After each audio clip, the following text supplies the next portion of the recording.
the worst thing we could do as a country is not provide our own food. Right. But what we could do is provide storage for water during because I know in December we had a lot of snow, a lot of rain, and the problem is we don't store it. We don't have enough storage for water. I don't care what they say. We do not. We need to do more storage. We need to make bigger lakes or dams or whatever you need to do to store that water.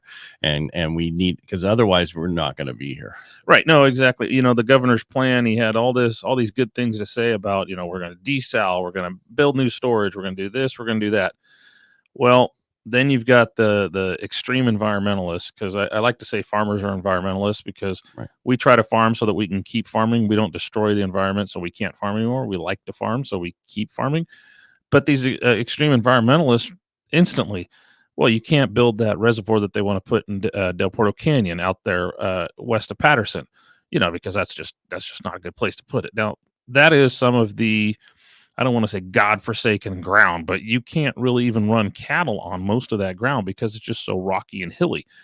So to me, that's probably one of the most ideal. But of course, then they say, well, you've got the earthquake, the fault lines, this and that and everything. We can build things, and we're not talking hundreds of thousands of gallons of water.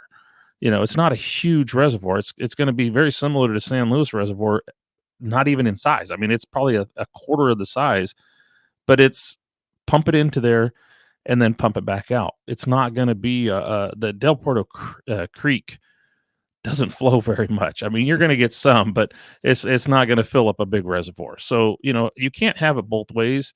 You got to have more storage. Below ground storage does work, but it has to be done properly. The problem is underground, that water's moving constantly.